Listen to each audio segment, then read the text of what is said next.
you might as well take the one for the other. So we always use the illustrations from that earlier exploration to talk about the Powhatan. Anyway, this is the village of Sikatan, and I included this too because I just really love this engraving. So it gives you a sense of what a Powhatan village looked like.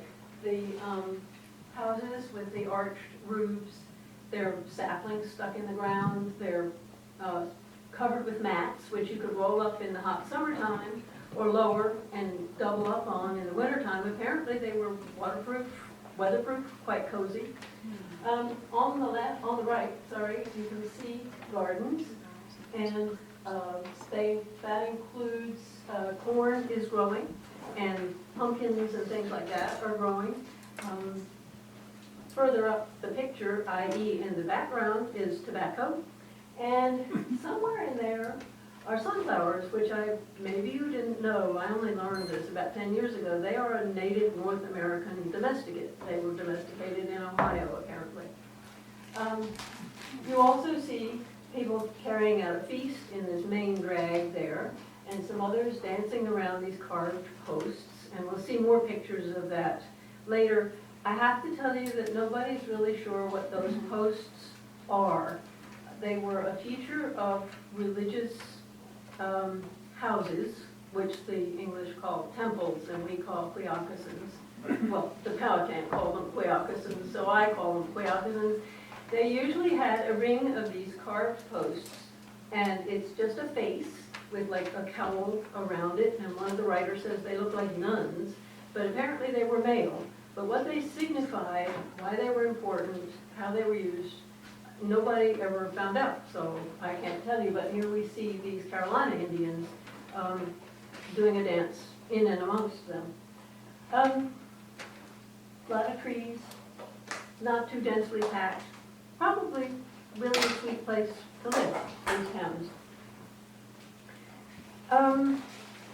This confederacy was, or empire, anywhere between 28 and 32 separate distinct tribes, each with a name.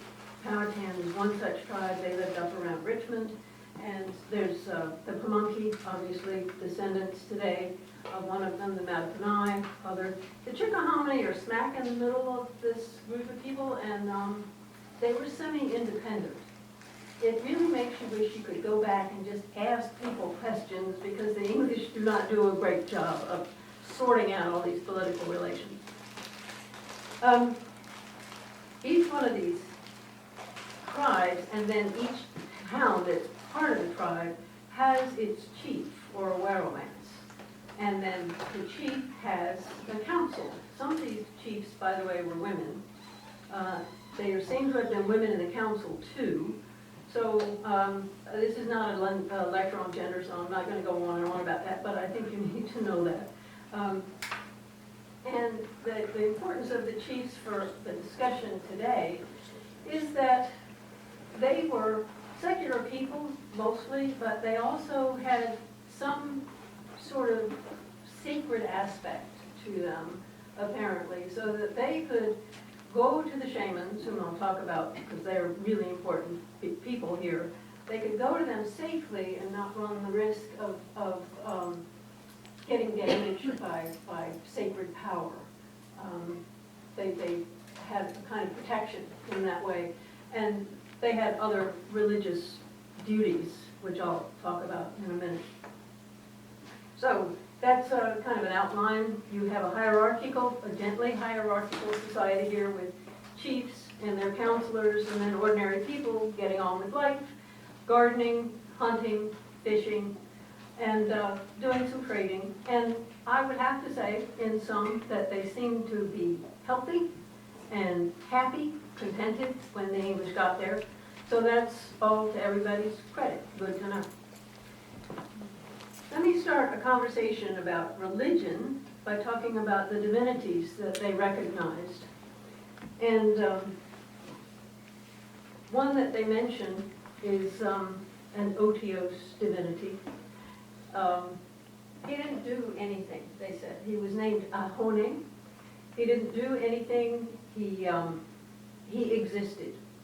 According to one account, he was a creator. Other accounts just say, no, he's just there. And because he's there, we're here. As long as he exists, we exist. And not just us humans, but this whole world that we live in with deer and fish and trees and everything. He doesn't interfere in human life. He's way up there. And so we don't have to really pay any attention to him. So we don't sacrifice to him. We don't behave ourselves because of him. We can ignore him, but we know he's there because, the sun comes up, the sun goes down, and so there we are. Another divinity, and this is one report, but I think it's critical, is that they worshipped the sun. Now, if you know anything about Indians in the southeast and on down into Mexico, Mesoamerica, the sun is a very important divinity in all of these areas. And I think this is a northern extension of that sun worship. A couple of aspects here. One guy describes worship of the sun, which took place at sunrise and at sunset every day. And this was the men of a village sitting in a circle, and they were around a circle of crumbled up tobacco that they had made, and they bent over and sort of scrabbled at the ground and murmured some ritual stuff which he couldn't understand, and then they went about their business. One would dearly love to know more about how important the sun was in this religion, but that's what we know.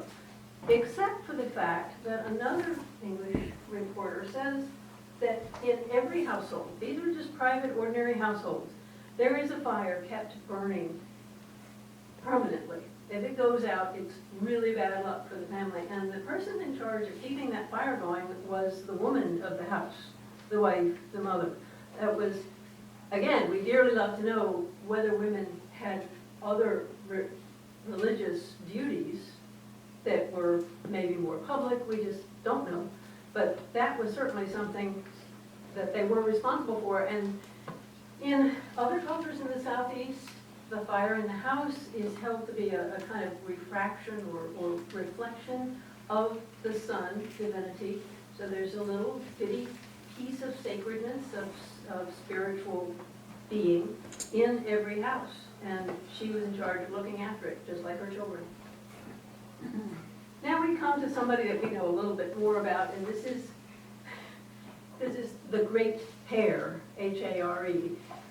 The guy that told the Englishman about this said that the god was often assumed the likeness of a great hare. And he lived in the east in a kind of paradise. And according to one account, he was the creator, not Ahune. And he made the land, he made the water, he put the trees on the land, all of that stuff. And he also made a lot of people, man and woman, man and woman, man and woman. And he put them into a huge bag and tied it up and set it aside.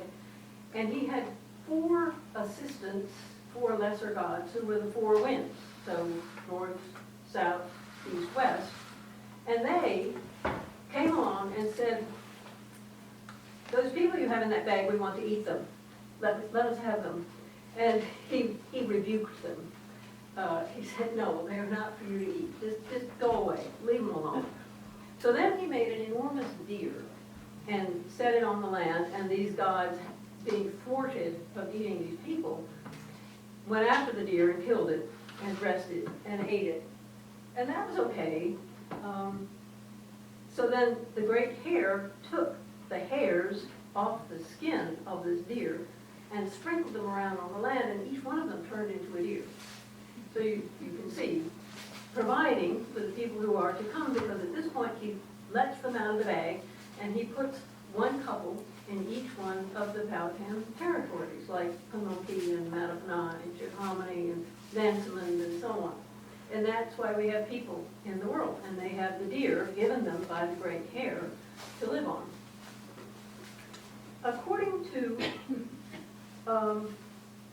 one of these accounts, he was not only the creator and the source of life and living things, but he was also Lord of the dead.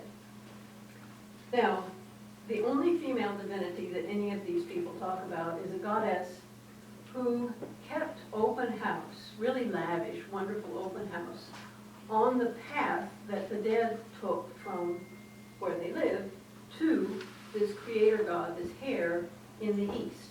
And it took 2 days, and they were going to have to spend the night, so she had this wonderful house that had all kinds of the best food, and soft beds, and lively company, and singing and dancing, and then in the morning they'd get up and go on their way. That is one account of the afterlife. The English were very interested in Powhatan ideas of the afterlife because they were trying to see to what extent Powhatan religious ideas might be fitted to Christian ones, which makes sense if conversion is what you're after.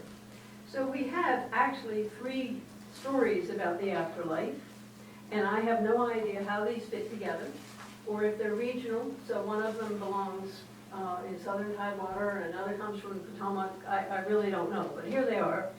So according to one, they go east and they stay forever with the great hare, and they have a wonderful life because there's all the best food and there's hunting and it never rains, and they couldn't be better. But then there's another version which says that ordinary people didn't have an afterlife. That was it when they died. But chiefs and shamans, the religious authorities, did have an afterlife. And when they died, their spirits went to the west, towards the setting of the sun. And they had a wonderful life there, too. They were dressed in their finest feathers and paint, and they spent all day long dancing. So that's another version. And there's another story, which is not like either one of these. It says that there's 2 destinations for the dead. If you've been very naughty in your lifetime, then you go down, either to this really stinky lake in a kind of underworld, or, and this is a little bit later version, you wind up in the marshy parts of Tidewater where it's nothing but brambles and bushes, and it's miserably uncomfortable, mosquitoes, what have you.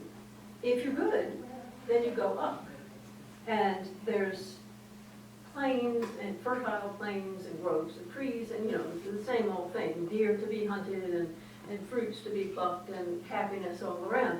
The people who have been condemned to this marsh, this hellish marsh, can see the good place from where they are, but they can't get to it because there's all these brambles and bushes and things in the way, which is adding, well, not insult to injury, but doubling the punishment.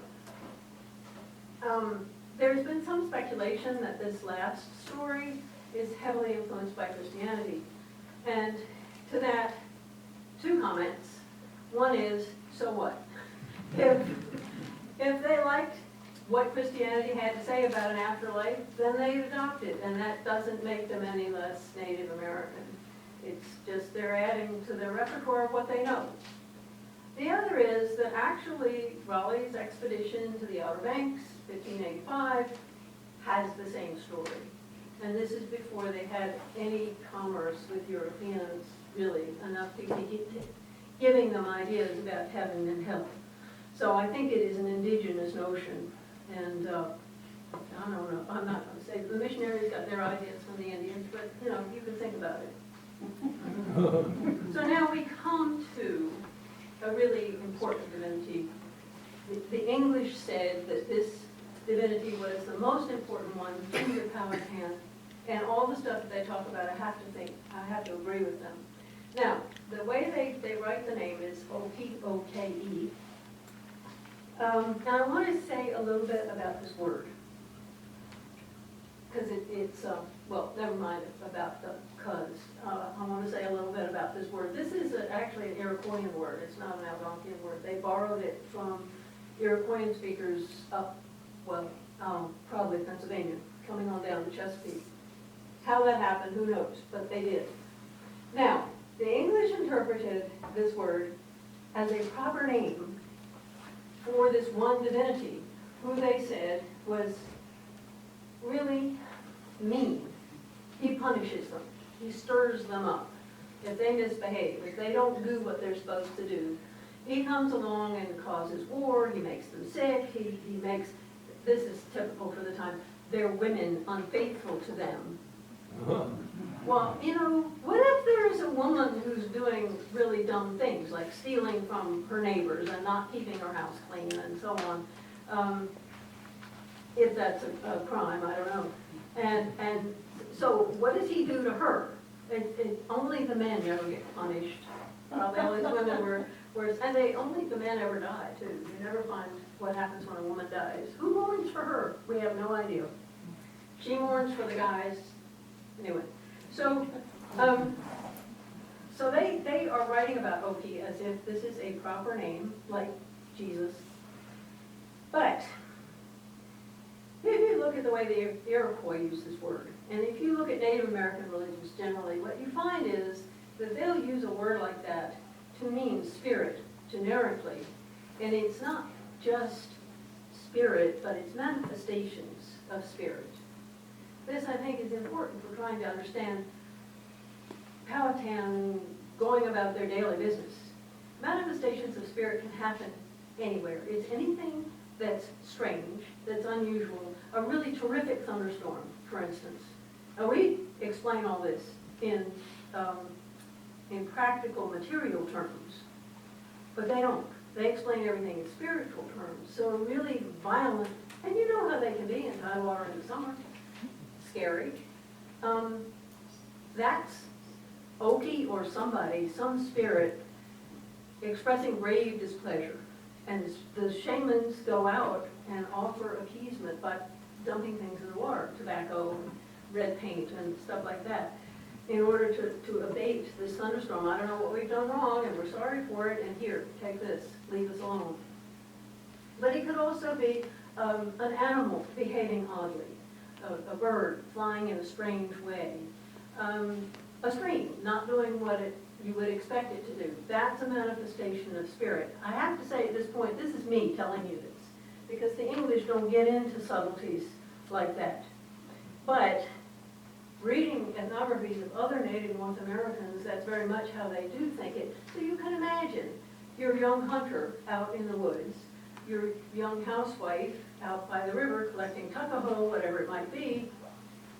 Always there's this eye tuned, maybe not even consciously, to what's going on in any odd manifestations there might be.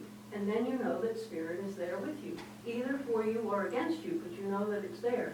You can also learn these things in dreams. And again, this is me telling you, the English didn't ask about dreams, but dreams are hugely important throughout Native North America.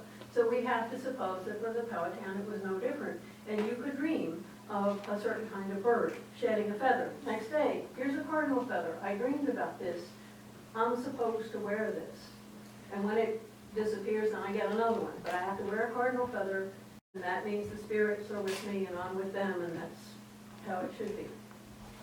So, as they're going through the woods, as they're paddling along, working in the gardens, whatever, understand that it's not just the material world, it's also got the possibility of spiritual presence always, and everything that happens has a spiritual explanation.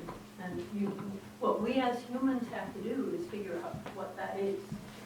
That's the prime directive for Native Americans. It's not controlling nature. It's finding out what's out there and how we fit ourselves into it. To Oki. Oki is anything that was unusual, that was dangerous, that could do them harm, that was unusual, remarkable in any way. But it also seems to have been most commonly used for this punishing spirit. And very likely when there was a war, the Monacan were coming down and attacking, or there was a pestilence, and goodness knows after the English showed up there were pestilences galore, or drought. We all know about drought in the summer. And when the English got there, apparently there had been a drought for 3 years. And we know all about that too. I mean, it's still the same today, unfortunately. And all of those adverse conditions are because people have not behaved properly. Now, we don't know what the code was. The English don't ask about that. I think they took it for granted that they were going to have the same morals as the English. But we do know that they attributed these misfortunes to Oki, and they had means to deal with it by offering sacrifices. However, there's another little wrinkle here, because they also report that there's another divinity called Oki, who is a good guy. He is the master of the game. He's the gamekeeper. And I think Smith, you know, he was captive for a month, and he put his time there to good use, observing everything he could. He said that in the winter, all the men of the village would go right outside the village and stand in a circle and invoke Oki. And they would ask him where the game was and how they could have successful hunting, and would he bless this this activity. And so you're reading this and you're thinking, wait, Oki's supposed to be this guy that gives you a hard time all the time, so why is he going to help you out with a hunt? Well, again, reading ethnography from other better reported people, it seems very likely that this is a typical Algonquian pattern where there are brothers. And one is the punisher, keeps you in line, but the other one is the gamekeeper, and he pretty much likes people and wants them to be healthy and well-fed and so on. Now, no doubt, if you go hunting and you do something very wrong, whatever that might be, possibly he calls his brother in to deal with you, or maybe he could deal with you himself. But it leads me to think that there wasn't just one Oki, there were a lot of Okis, and that Oki is this generic term. It's not a proper name, whatever the English thought. So you can imagine this world is people with people, but it's also populated by a whole bunch of spirits, little local ones, great big overshadowing ones, all of them, each of them mingling and mixing with the others, and responsible for this aspect or that aspect or some other aspect. And always the Powhatan on the lookout for manifestations, evidence. They're there, they're here, they want this, they don't care for that. Now, in a lot of these Native American societies, practically, well, I'm going to say this, practically every man is capable, has been trained to get in touch with spirits by means of trance. And the ones who are the most experienced or the best at this become sort of semi-professional shamans. A shaman is, as you may know, somebody, and not always a man, often a woman, who can very easily not only get in touch with spirits, but is trusted by them, can move easily in the spirit world and get information from them. And this is mainly how people find out what the spirits want, why they're displeased, or if they've got some new thing they want people to do, some new ritual, some new observance, whatever it might be. So at one level, everybody's their own shaman, and they can do these tiny little things, tiny little divinations or whatever. But the big things need something, somebody who's more of a specialist. And in most of these cultures, the specialization doesn't lead to them doing that full time. They do it as they're called upon to do it. They're the go-to person, but they also just live an ordinary life in other regards. Powhatan shamans are very different. I find them fascinating. The English found them horrifying because of the way they looked. So what you have with Powhatan is definitely, call it a profession, call it an occupation, specialization is probably the best word. Once you become a shaman, that's it. You never are anything else.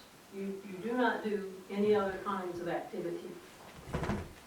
How you become a shaman is, there was an annual initiation for boys, and during the time they were sequestered in the forest for 9 months, which of course is a significant period. These are probably boys right at the cusp of puberty. It's not clear from the English. And so they're out there for 9 months under the guidance of probably junior shamans. Anyway, guys who knew how to teach them how to get in touch with spirits and how to understand what was being said to them once that happened. Now, among these, they said, would be those that Oki chose for his own. And he chose them by sucking the blood out of their left breast. That sounds a little weird because we know about the circulation of the blood, and you know, there's not blood that's just part of your body, in one part of your body, it's all over your body. The Powhatan didn't know about the circulation of the blood, so the blood on this side was different from the blood on this side, and this is your female side. So they were turning these boys from little women into full-grown men, males. And the English took this very seriously, that these boys were actually sacrificed. But then they saw some of the same boys walking around like ordinary people after the ritual, and they realized that this was just a metaphor. They die, they come back to life. It's very common for initiations. But the shaman kids who were chosen by Oki, and I'm assuming what this is really, is that they proved the most adept at spirit contact, and when they reported back what their experiences were, that really got attention. It was deeper, it was wider, it was all the things that you hope for. So they would be separated out. All the other boys would go back home. These kids never went back home. They became shamans. They wound up living in a Quiakkasin as a professional, as a specialist. They were distinguishable from everybody else. I've forgotten my slides. Let me see what I got here. Okay. This is an ordinary guy, a werewolf. You can ignore the six-pack. This is just a late neoclassical convention. The artist has done this because he's trying to persuade Europe that these people are really basically civilized, a little rough around the edges, and it's worthwhile us trying to make allies out of them. Now, these are shamans. The one on the left, the flyer, is a young one, and the one on the right, the religious man, I will tell you that he is an old man. I've seen the paintings that these are based on, and they have a lot more detail in them, and he is clearly an old guy. I mean, you can see his ribs, and he's all wrinkledy up around in here. He might be 70, which is old for a Native American.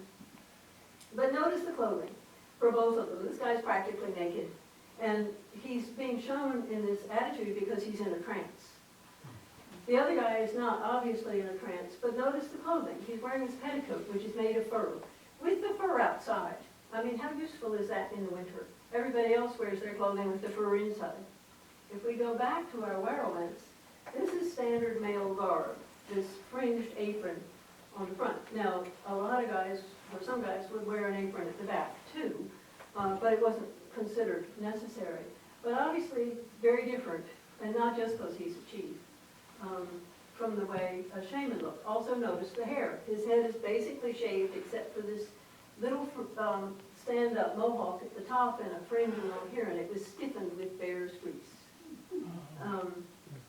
This guy has, yeah, I agree, stinky. This guy has a little thing going on top, but it's long, well, for the Powhatan, it was long on this side and came down, and on this side it was cut off short. The Carolina Algonquians did their hair differently.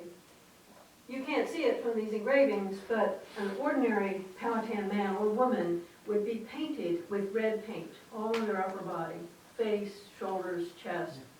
This was said to keep mosquitoes off and also to keep you warm in the winter and cool in the summer.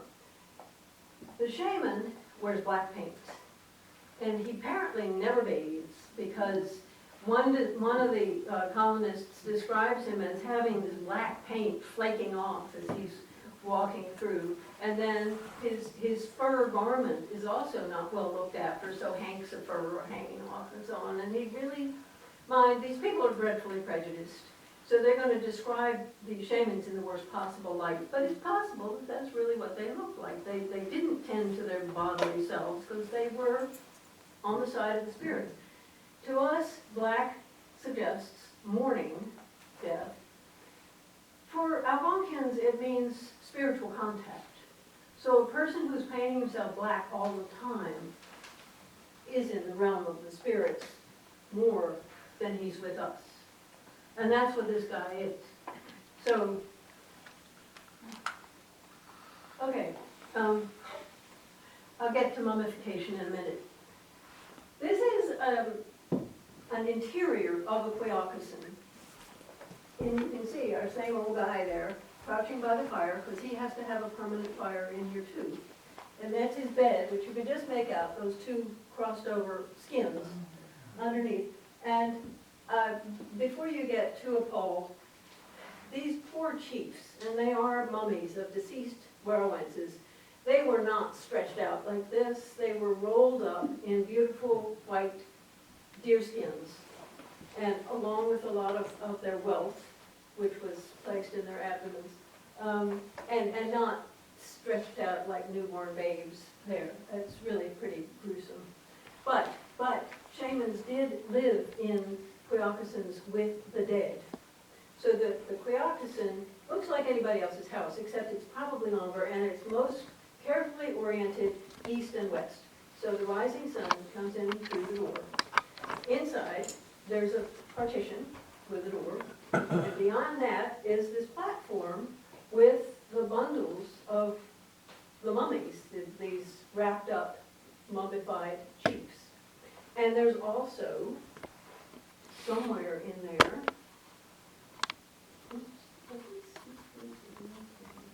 no, there he is. This is, again, this is from the Outer Ranks, so the word for the god is a different one. But this is a representation of Oki that would be found in a Quiakkasin, along with these deceased chiefs and the shamans. So, you know, they're not living anything like normal lives. They don't look like normal men. You can tell them right away when they come along. Because the hair is different, the paint's different, the clothing is different. Possibly they're, you know, mumbling and doing kind of Pirates of the Caribbean things. Just because I don't know if they were ingesting any kind of drugs to help them reach the trance state. Later, it emerges in the initiation ceremony that they are using Jimson weed.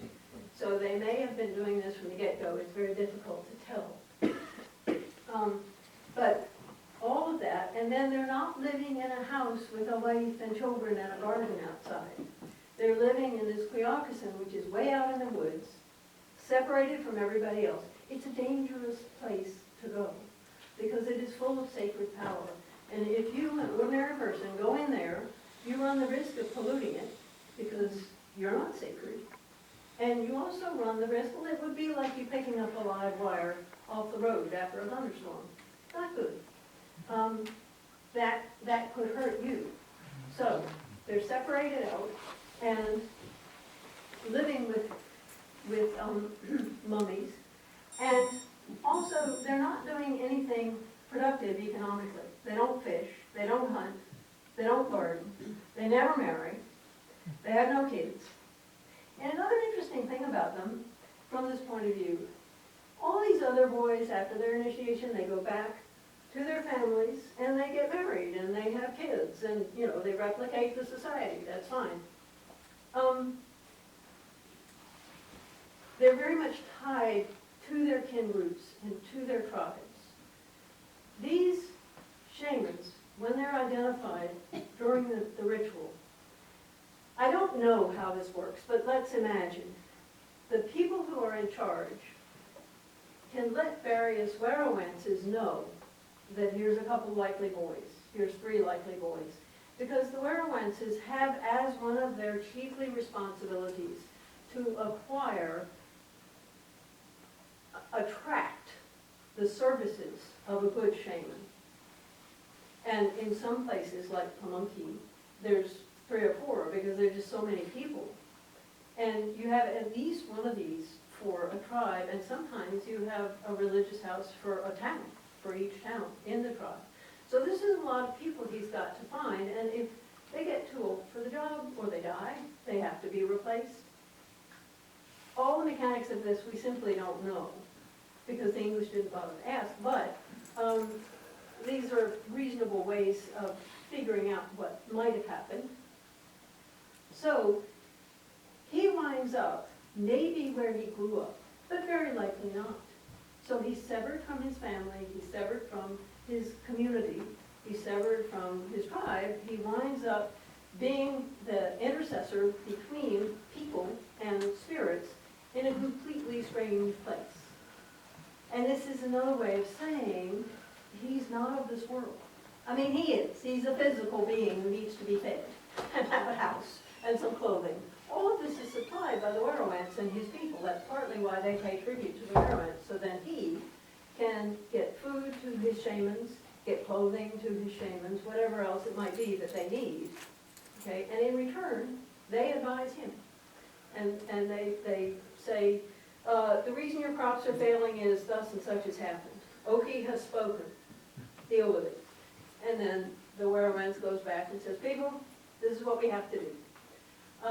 According to the English, and they say this in several different contexts, no Werowance, however well obeyed by his people, ever did anything without consulting the shamans and getting their permission.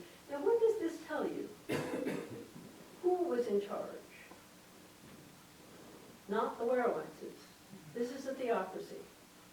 The shamans are the authority in this culture. Now it's different from what the English were used to because, you know, they're already Protestants and there's already been a fight between the English crown and the Pope and then Archbishop of Canterbury, and very definitely the monarch of England is the head of the church in England. The Archbishop of Canterbury is subordinate. In Powhatan it's the reverse. The religious authority is superior to the civil authority, which is the chiefs. And by the way, I have the approval of the Matanai on this, so I know I got it right. So, that's just a whole another aspect of this, of how religion plays out, or is important in Powhatan. It's not just that they think of the world in spiritual terms. Causes are spiritual. Everything can be explained in terms of spirits doing this, that, or the other.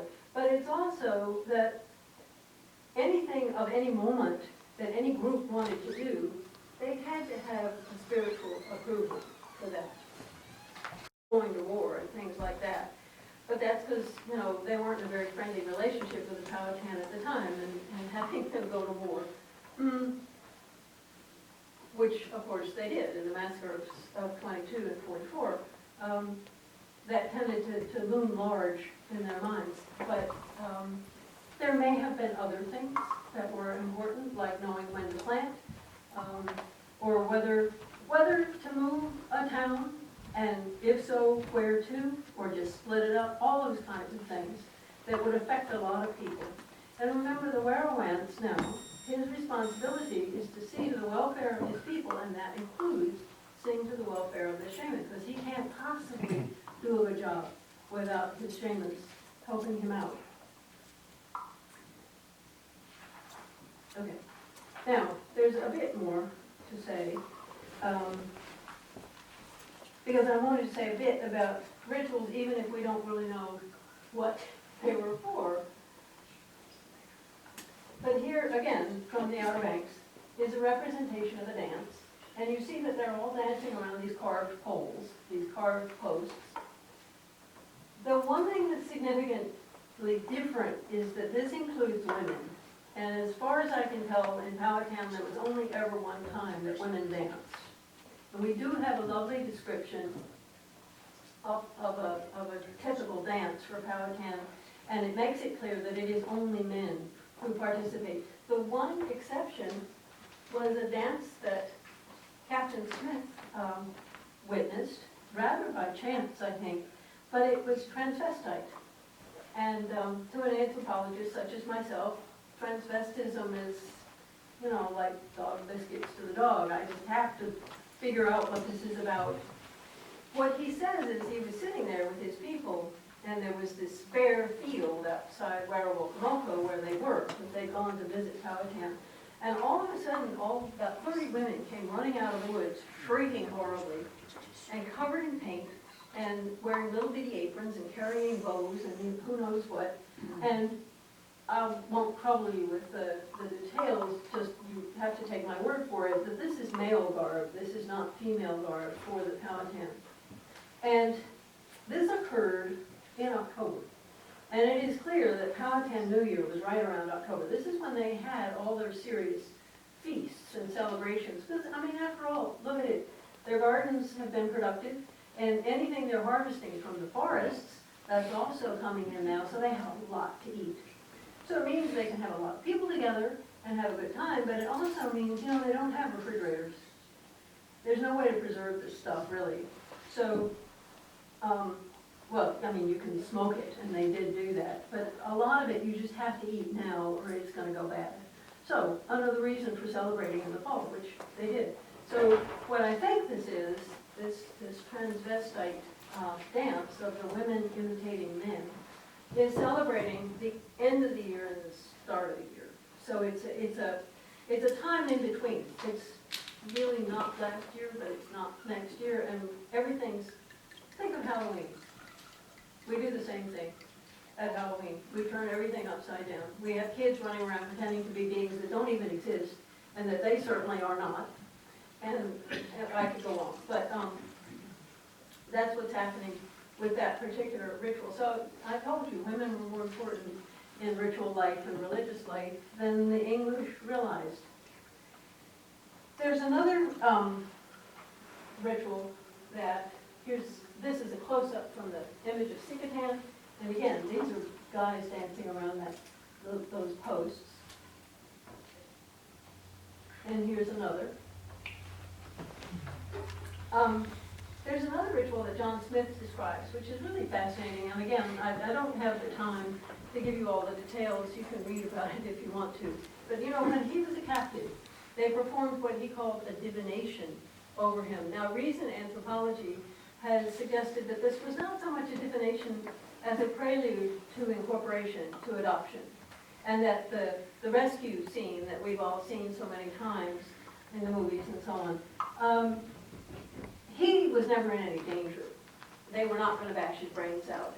This was a premise, a prelude also to adoption, and that he was, in fact, adopted as Powhatan's son. That's how I interpret it, and a lot of other people too. But this divination, so he's sitting there, and there's a fire, and there's circles of meal, and there's circles of tobacco, circles and circles. And there's 7 shamans doing this ritual, because these were Powhatan's shamans. He was the most important person in this whole polity, and so he had 7 shamans helping him out. Smith asked him, what's going on here? What does all this mean? And they said, this is the world. So now you know how the Powhatan conceived of their world. It was a circle, and concentric circles within, and they were smack in the middle.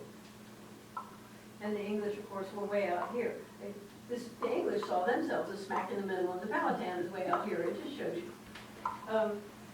He thought they were trying to figure out what the English intentions were, and he lied, of course, in telling them what they were.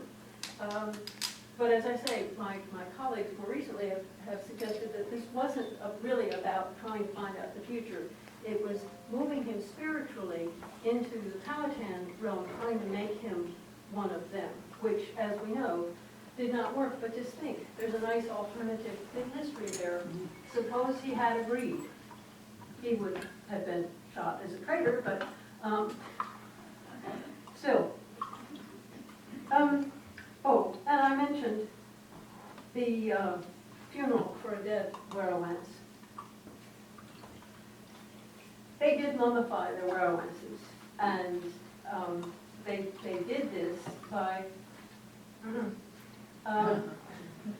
well, you flay the body carefully, and you remove the flesh from the bones and you dry it, either in the sun or very carefully next to a fire.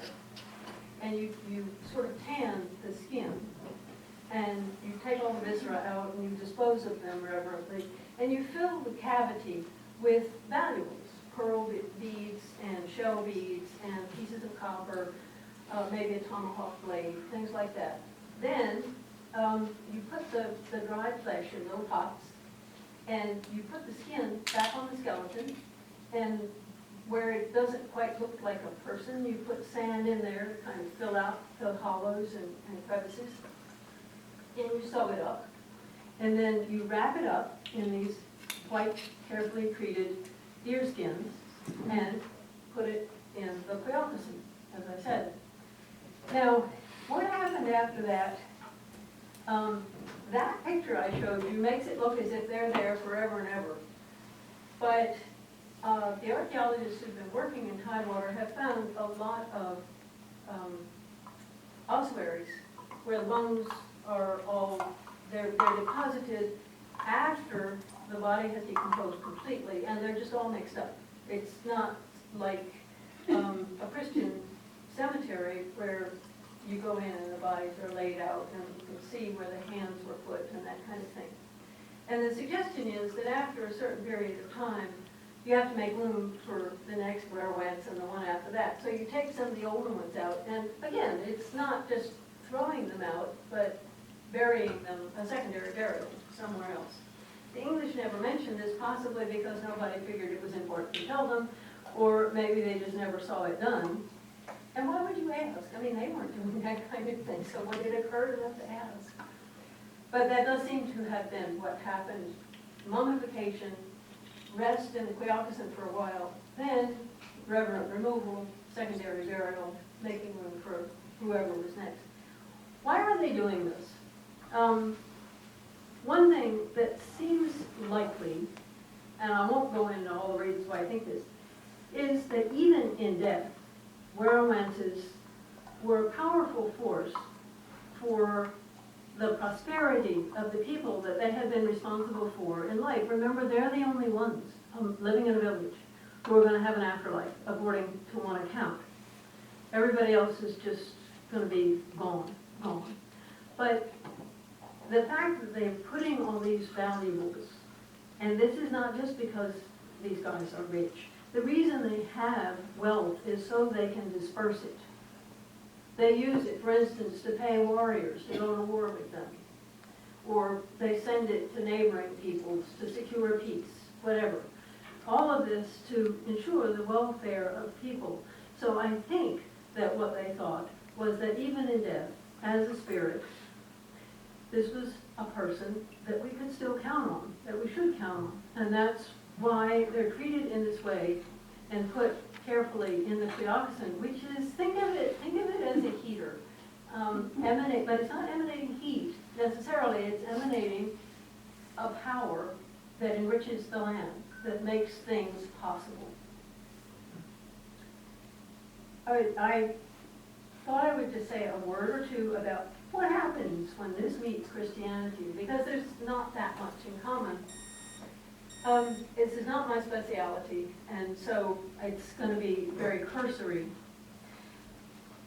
The Powhatan were willing to recognize that the Christian God they were being told about was a powerful one, but they also said, and this went on until the 18th century, we can't accept your God as our God. We cannot abandon our own gods because the shamans won't let us. They would punish us. And remember, these guys aren't just guys. They're almost little divinities themselves, having gone through this ritual and having been selected by Oki, the Great One. They said this, that they would punish us terribly, so we have to stick with them. But what happens, apparently, during the 17th century, for various reasons, is that the power of the shamans does diminish. So that by 1680, 1685, they're calling them rainmakers. They could call the rain, they could get rid of thunderstorms. They don't seem to have been doing much else. And if you know anything about the history of the courts in Virginia, one of the things that happens is the Indians, the Powhatan, are always at odds with the English about land use. So they'll go in there and they'll fire arrows into a cow or something and haul it off and make a feast out of it. Well, of course, the English plantation owner is not happy about this. But the way they deal with it is to go to court. The Powhatan increasingly have recourse to courts, well, then they assume the authority that the shamans had at one time. And of course, they're also usurping Werowance authority. So gradually, this gets eroded. And then sometime in the 18th century, well, the Chickahominy always claimed, we were the first Christians. And this is Baptist, by the way. The Anglicans kind of gave up on the natives. I don't know what all that is about. That's just what I read. The Chickahominy claimed they were first, but the Pamunkey claimed that they were first, and that a missionary came, a Baptist missionary came to Pamunkey, and he fell in love with and married a Pamunkey woman. So she naturally converted also. They were married in a church. And from her, all the Pamunkey converted, and then all the other Powhatan converted. There's probably very little truth in any of this. I mean, it probably happened otherwise. Here and there, a family who wanted to be more Anglo, and they would start going to church. Here and there, a family who, for some reason, the idea of marriage in a church appealed, etc.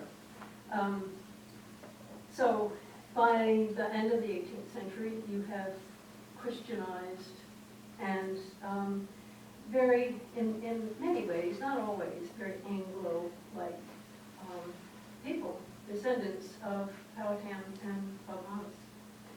I'm happy to take questions. Yes? For the common people, the regular people who weren't Werowances or Shamans or anything, was there any religious aspect to marriage, birth, death, or anything like that? Or was it all secular? It's hard to know. You know, it really is. I'm inclined to say no. We do have a description of marriage, and it mentions nothing of that sort. There is bride price involved. The groom's family had to give a length of beads, a quantity of shell beads or pearls to the bride's family. And what happened after that, we don't know. Now, my husband and I both did our field work in Melanesia, where we know what happens to the bride price. The brothers use it to get brides for themselves, and then their in-laws use it to get brides for themselves. Well, my people did that anyway. I'm guessing that happened in Powhatan too, but who knows? But there's really no mention of a shaman officiating, anything like that. This is just something that they did for themselves. Childbirth we know zilch about. You know, that's women's stuff. It's not important.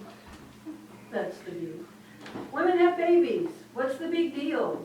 I mean, we want to know that, but they didn't care.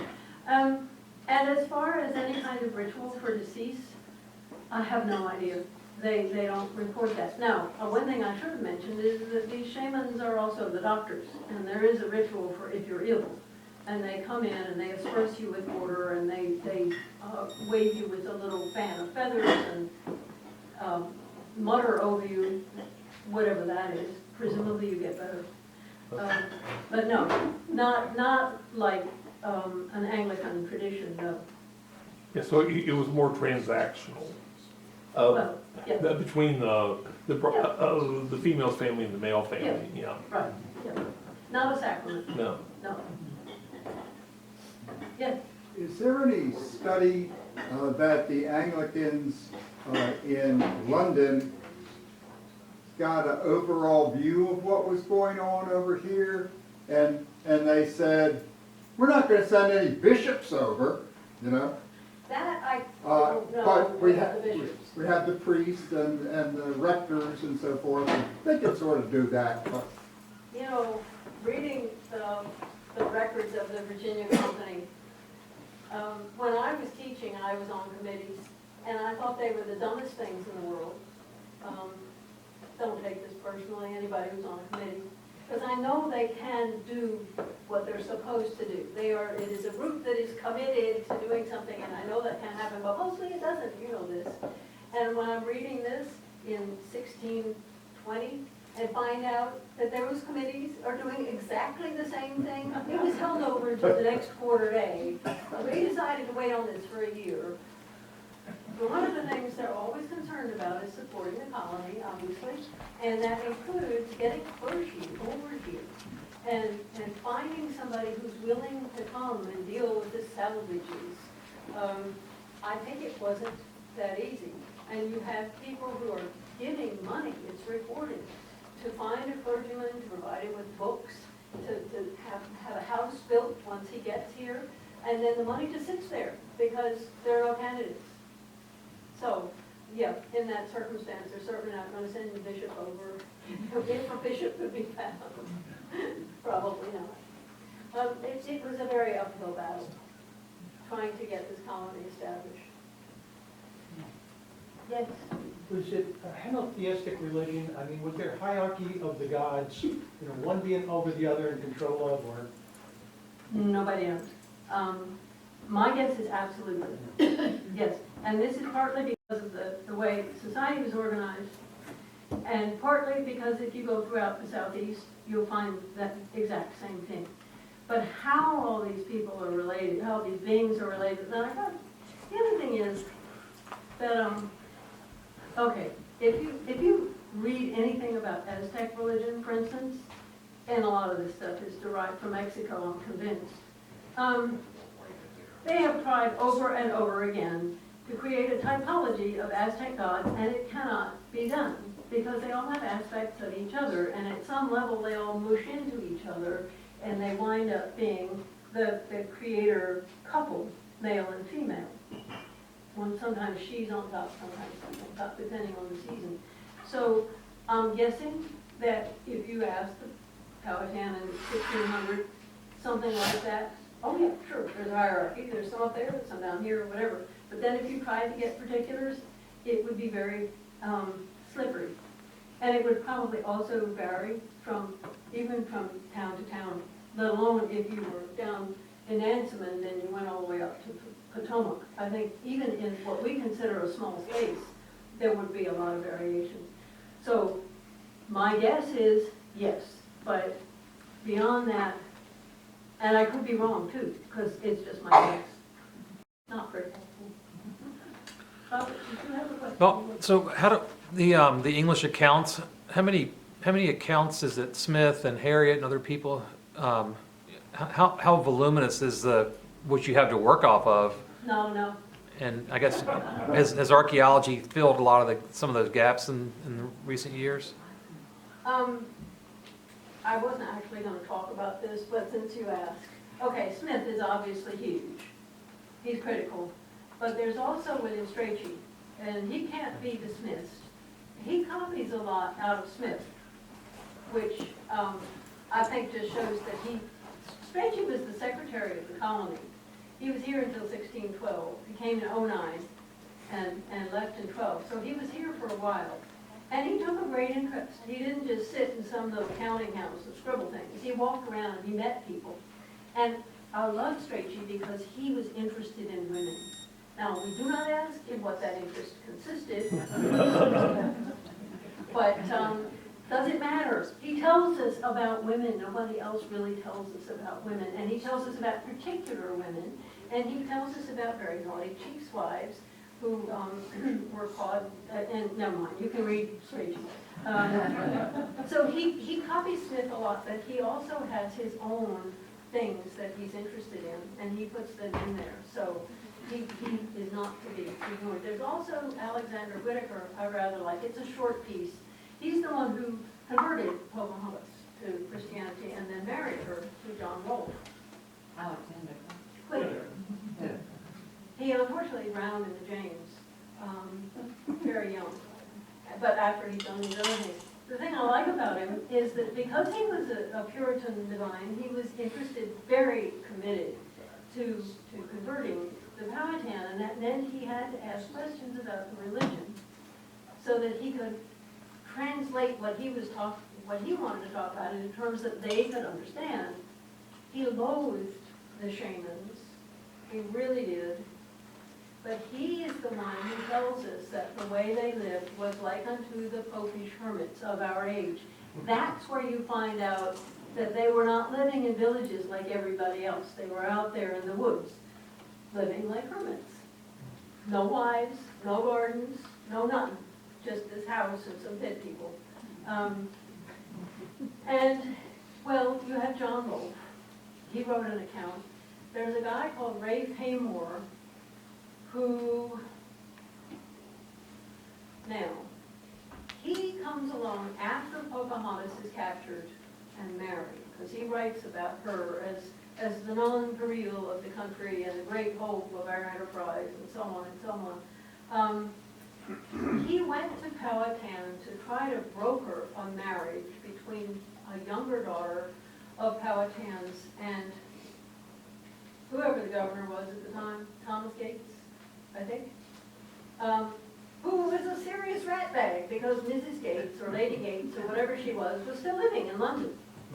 And here he wants to take this young woman to be his only bedfellow. He puts it that way.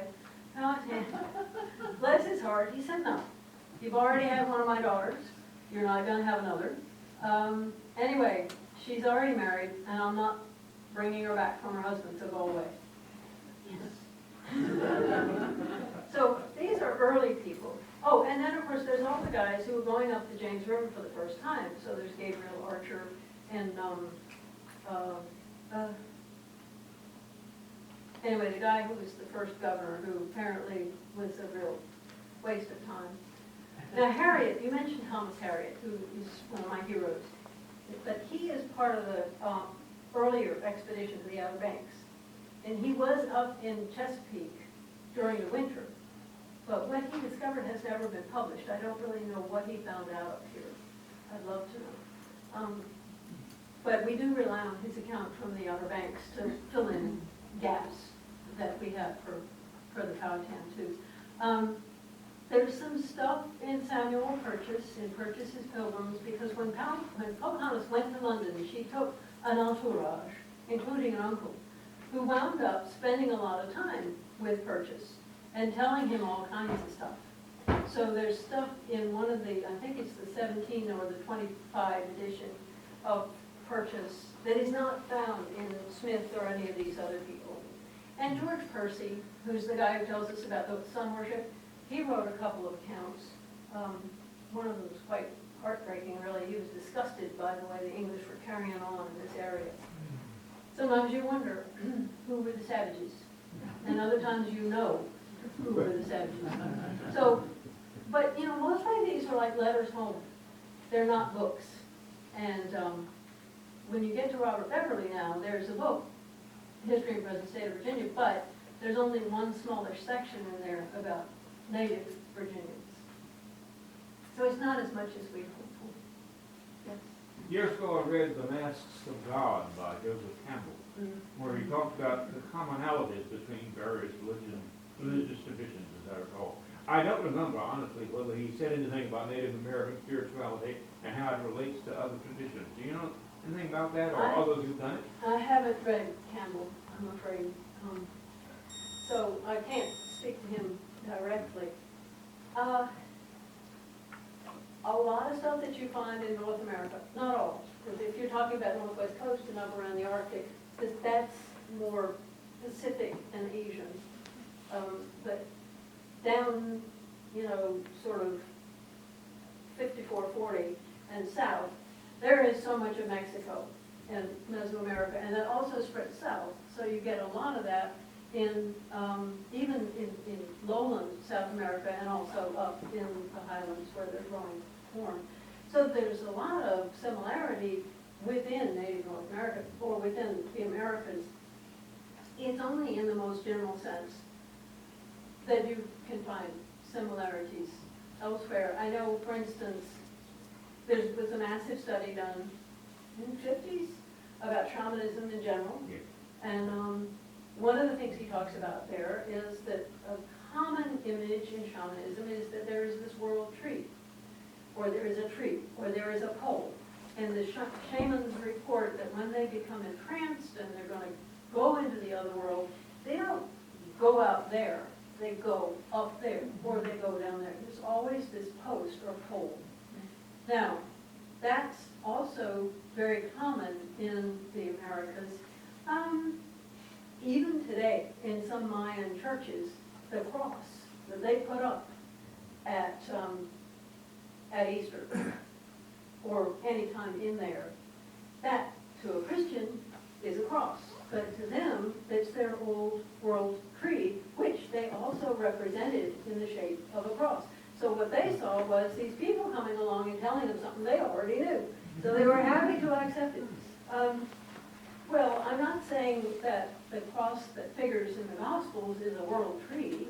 I mean, you can call it that if you want to. I don't think they were thinking about it that way at all. It was a form of punishment. But still, you can go all over and even up into the Arctic and the subarctic and have shamans talking about climbing and falling down this creek. Now, why that would be, I'm not prepared to say. But yeah, you can find commonalities. I'm not also necessarily willing to say that they are, as it were, genetically related, that they all come from some vastly primordial idea, but they could, I don't know. These are things you wish you did know. But is there not a commonality just in being on the earth where there's a sky above us and something more substantive to me, the jump continents and religions, when the dervishes whirl, they keep one hand to heaven and one hand to the earth. And so one doesn't have to cross-pollinate, as it were. No. It's No. seeing kind of a similar interpretation of the same Exactly. experience. Exactly, yes. Although, from my experience in Melanesia, they didn't really care what was going on up there. But then, you know, they're sort of living in a jungle, so seeing the sky isn't. The fact that a thing is there, we know this, doesn't necessarily mean that people are going to notice it. But you're right, you do find that very often there are similar ideas, and there's no justification for saying that A borrowed from B. So just, I don't know, if you want to start talking about the human psyche, I don't like to, but so much of what we are is what we've learned, not anything that's hardwired. So that's why it's dangerous to do that. At least that's what I think. Yes, sir. Just my last question. I guess I can assume that there wasn't much contact or coordination between the shamans of one village to another, so that the shamans could be advising the werewolves of one village the complete opposite of what the shamans of another village were advising theirs. You were absolutely right, and this is another reason why we wish we had our DeLorean and we could go back in time. Those are exactly the kinds of things that anthropologists, such as my husband and me, would be trying to find out. And if anybody was willing to talk to us, then we would. That whole idea of how the whole works together, and not a little bitty thing here, a little bitty thing here, I have no idea. I know that there was easy communication amongst all of these towns and polities. There just was. But what does that mean, to say that there was easy communication? Maybe they just showed up on Fridays and created some deer. I mean, and how much of these religious intimations, these spiritual intimations, who knows? And whether there were theological discussions. Hey, I discovered a new God. No, you didn't. Yes, I did, let me tell you. I mean, so it's wonderful and it's frustrating doing this kind of work. Yeah, but fascinating. Oh, yes, like all history.